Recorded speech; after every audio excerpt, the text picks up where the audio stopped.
Holy Gospel according to St. Luke. Just then a lawyer stood up to test Jesus. "Teacher," he said, "what must I do to inherit eternal life?" He said to him, "What is written in the law? What do you read there?" He answered, "You shall love the Lord your God with all your heart and with all your soul and with all your strength and all your mind, and your neighbor as yourself."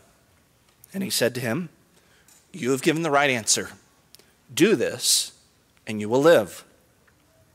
But wanting to justify himself, he asked Jesus, "And who is my neighbor?" Jesus replied, "A man was going down from Jerusalem to Jericho and fell into the hands of robbers, who stripped him, beat him, and went away, leaving him half dead. Now, by chance a priest was going down that road, and when he saw him, he passed by on the other side. So likewise a Levite, when he came to the place and saw him, passed by on the other side. But a Samaritan, while traveling, came near him, and when he saw him, he was moved with pity. He went to him and bandaged his wounds, having poured oil and wine on them. Then he put him on his own animal, brought him to an inn, and took care of him. The next day, he took out 2 denarii, gave them to the innkeeper, and said, 'Take care of him. And when I come back, I will repay you whatever more you spend.' Which of these 3 do you think was a neighbor to the man who fell into the hands of robbers?" He said, "The one who showed mercy." Jesus said to him, "Go and do likewise." The Gospel of the Lord.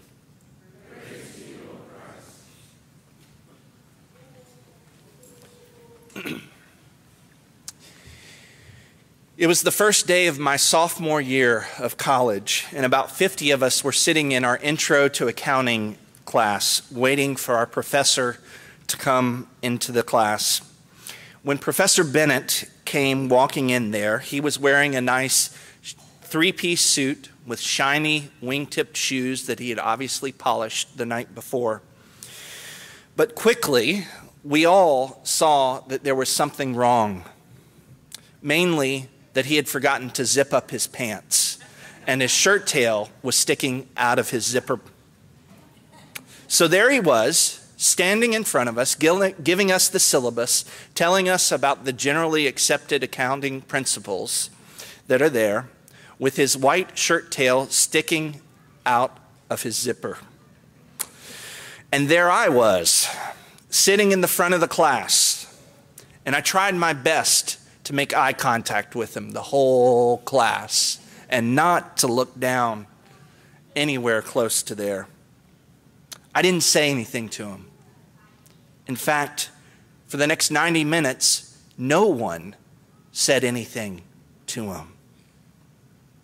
It became an uncomfortable, unspoken joke among all of us gathered in that classroom at Tillman Hall at Winthrop University.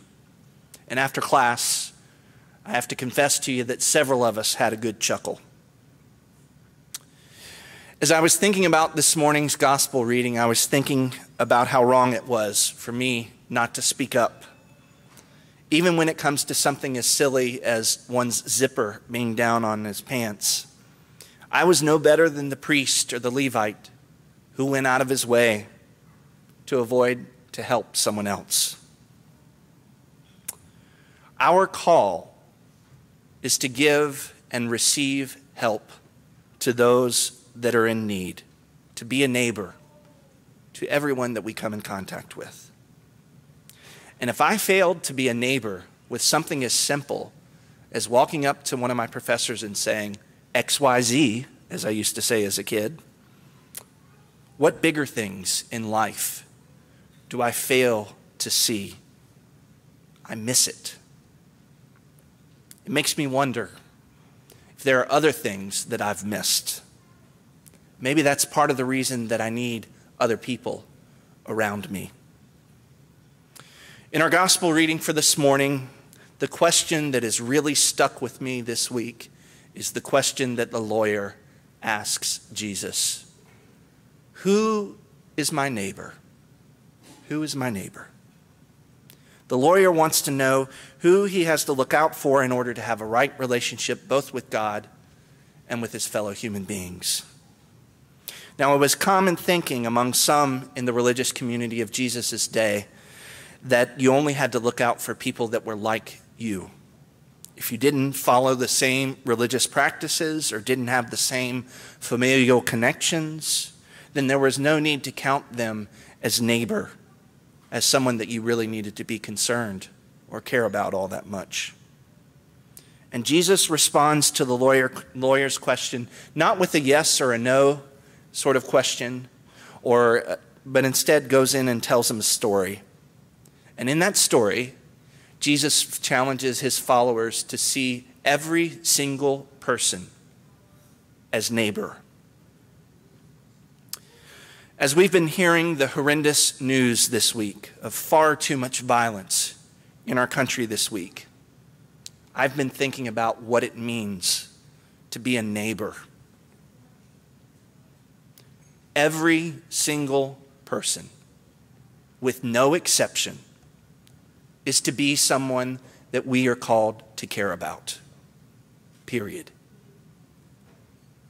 And when we fail to do that, when we fail to look at everyone that we come in contact with as a neighbor, then we have failed to live the gospel of Jesus Christ. The gospel compels us to see every single person that we have come in contact with as someone worthy of care and concern.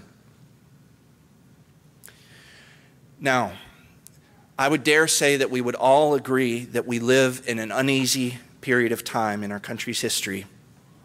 Now that we live in a post-Dallas, post-St. Paul, post-Baton Rouge sort of society, the question for me is, what should the church's response be? I think the first thing for me to say is that I am so tired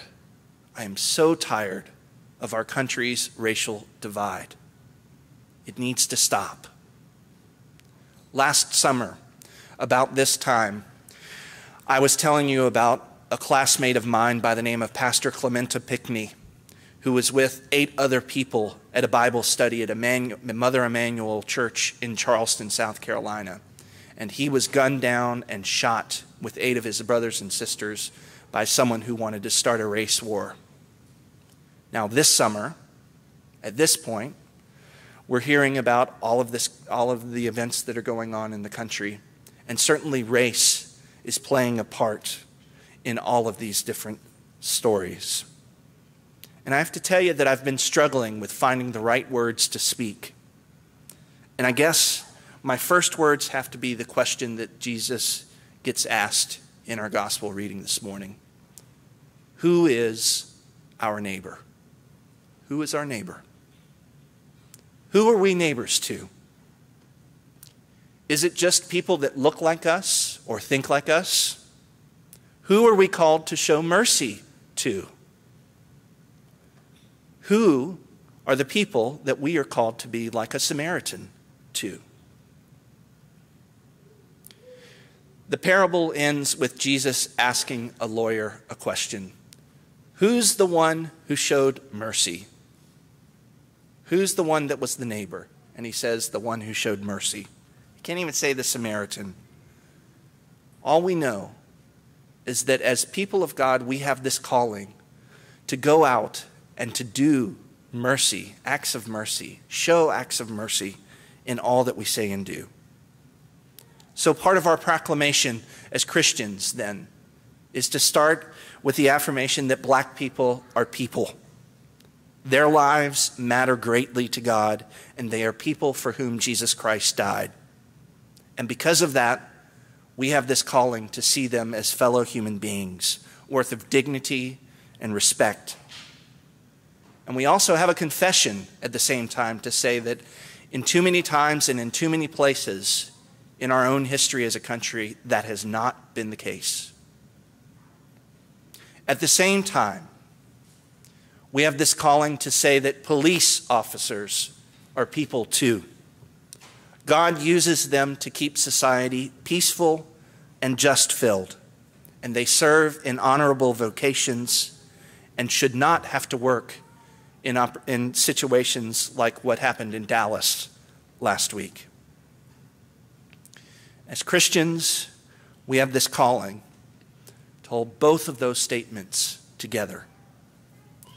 God calls us to care for all of our neighbors. And when I say all, I really do mean all, no exceptions. Every person is a person that is created in the image of God and the likeness of God and is seen, therefore, as one of his beloved.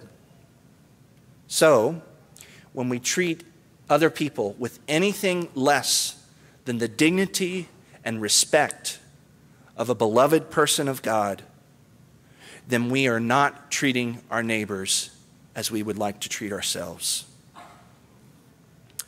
One retired police officer that I spoke with this week put it perfectly. If you're treating someone like garbage, then that's wrong. So love the Lord your God with all your heart and soul and strength and mind, and love your neighbor as yourself. Part of our loving our neighbors is getting to know them. If anything good can come out of what's happened in the midst of this crazy week that happened last week, I hope that this will be an opportunity for Christians to get an opportunity to know their neighbors, to spend time with them. A couple of for instances. If you have someone down the street, or a coworker, or a friend, or someone else that maybe is different than you, that might be a different race or ethnicity than you, I want to invite you to go and visit with them and talk with them. And while you're there, don't try to solve any problems. Don't try to offer any advice. Don't do anything else except just listen. Ask how they perceive what's been going on in the news this week. And let them know that as part of your call as a baptized child of God, you have this calling to listen and to care about them because they are, in fact, a neighbor. And at the same time, if you have someone that you know that's in law enforcement, I want to invite you to go and spend some time with them as well, too. Hear their stories and get their perspective on what this week has been like for them. And here again, don't try and solve their problems. Don't try and offer any advice. Just listen. Hear what it is that they're saying. And let them know that they are not alone in this, and that as their neighbor, you have a call to care for them. Because I think this is how peace comes about in the world. Not by coercing someone to think like us, but instead by loving our neighbors as we would love ourselves. Listen to your neighbor as you would want to be listened to. Understand your neighbor as you would want to be understood. And then you will know what it means to go and do likewise. Because in the end, God gives us the gift of each other. We are put together in this community, and we have the opportunity both to be a neighbor and to receive our neighbor's care and concern and love. And as we love our neighbors and as we receive our neighbor's love, we do so knowing that Jesus was in fact neighborly to us first, long before we ever thought about being a neighbor to someone else. Because Jesus came to us, rather than leaving us in the midst of our sinfulness, in the ditch, half dead, Jesus came to us and bound us up with things like water and washed us in those waters of baptism and said, "You are mine." Jesus comes to us in things like bread and wine and says, "You are forgiven. You are strengthened to go out and to serve your neighbor and love them." And even in this community, this wonderfully messy community that we live in, God comes to us and says, these are people that you are called to serve and love. Thanks be to God. Amen.